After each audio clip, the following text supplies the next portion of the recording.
Halo pemirsa Albiruni ID, kembali lagi di channel Albiruni ID. Demam yang terus-menerus di Laut Cina Selatan atau LCS sepertinya tidak akan pernah kembali normal suhunya seperti dulu lagi. Demam akan terus-menerus terjadi sepanjang tahun dan sepertinya akan berlangsung selama bertahun-tahun ke depan. New normal di LCS adalah demam panas itu sendiri, yaitu demam panas yang melibatkan banyak negara di wilayah laut yang kaya sumber dayanya itu. Virusnya bersama Nine Dash Line, bersama semburan api lidah naga. Amerika Serikat dan Australia sudah resmi membentuk aliansi militer dan akan, dalam tanda kutip, merekrut sejumlah negara. India, Filipina, dan Jepang sudah berkomitmen untuk bersatu kita teguh. Inggris dan Kanada yang jauh di sana sudah berkomitmen bersekutu dengan Amerika. Untuk Korea Selatan, meski sekutu dekat Amerika, namun untuk LCS tidak dilibatkan. Biarkan dia menjaga status quo, garis demarkasi Panmunjom. Bisa jadi, kalau diikutkan aliansi, lalu Cina memprovokasi Korea Utara, sangat berbahaya untuk semenanjung Korea. Ya, Amerika tahu, Cina akan meminjam tangan Kim Jong-un kalau Korea Selatan dilibatkan. Dan Amerika juga tentunya tahu, kalau melibatkan si anak bengal Korea Utara dalam demam panas ini, tidak akan begitu menguntungkan bagi mereka. Demikian juga Taiwan, sebuah negara yang dianggap Cina adalah bagian dari provinsi mereka yang membangkang. Suplai alutsista oleh Washington terus-menerus diberikan, guna menegaskan posisi mereka. Natuna Indonesia ada di kawasan konflik skala besar LCS, maka Natuna harus kita jaga ketat. Marwah teritori kita dipertaruhkan di sana, dan new normal juga sudah berlaku di Kepulauan Natuna. Deru dan raungan jet-jet tempur di bumi rantau Nan Indah, atau biasa disingkat Ranai, saat ini sudah biasa. Pasukan brigade komposit dan alutsistanya sudah menjadi pemandangan sehari-hari. Kapal perang kita silih berganti mengawal perairan Laut Natuna Utara, atau LNU. Hukum laut internasional memang harus ditegakkan, meski dengan kekuatan otot militer. Dalam hal ini, kita sepakat dengan langkah militer Amerika dan sekutunya untuk melawan klaim dari pemilik Nine Dash Line. Tidak lagi atas nama kebebasan navigasi internasional, sekarang Amerika, Australia, dan ASEAN tegas menolak klaim Nine Dash Line Cina. Ini satu langkah lebih panas daripada sebelumnya. Sebagai antisipasi new normal di Natuna, Kementerian Pertahanan bergerak cepat. Proses pengadaan alutsista strategis dilakukan dengan langkah kilat. Publik kemudian tahu ada alutsista surprise seperti Osprey dan Typhoon yang mau dibeli.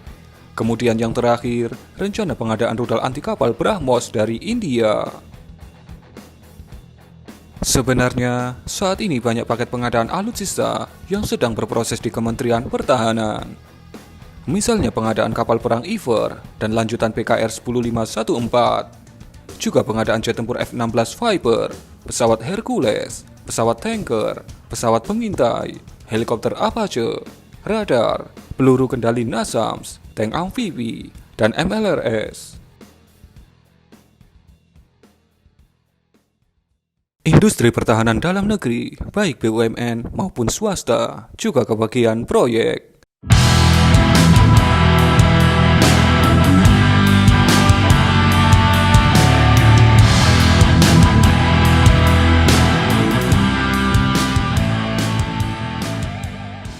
Matra laut dengan berbagai jenis pengadaan kapal perang KCR, KPC, LPD, LST, dan BCM.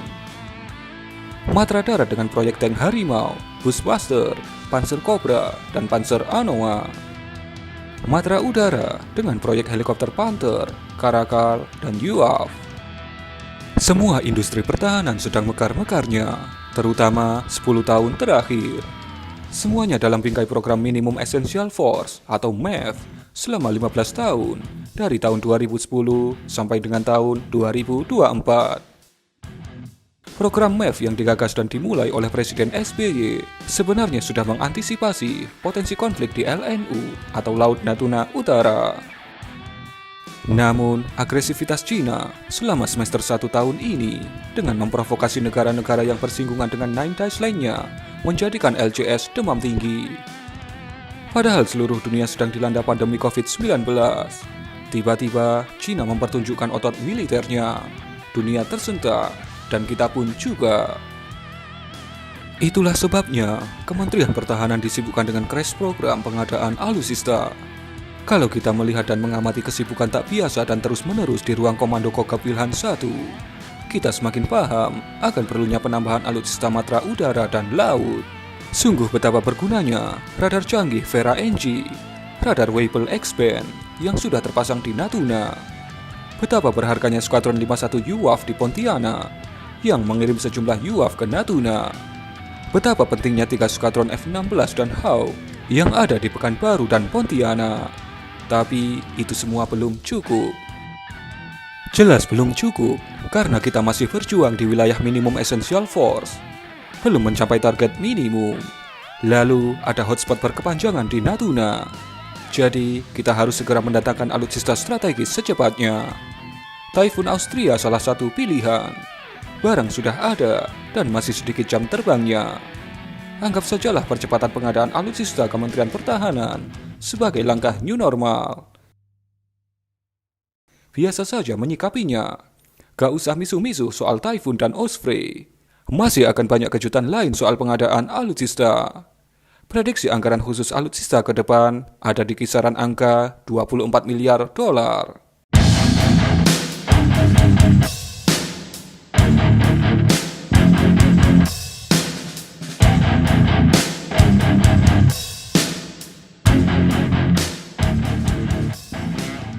Lihat saja India yang begitu marah dengan Cina akibat provokasi di perbatasan kedua negara. Lalu, proses pengadaan alutsista jet tempur Rafale yang sudah teken kontrak 3 tahun lalu harus dipercepat kedatangannya, kata India. Dan kemarin, 5 Rafale sudah sampai di India dengan publikasi luas untuk menunjukkan kesiapan dan keseriusan India menghadapi konfrontasi dengan Cina.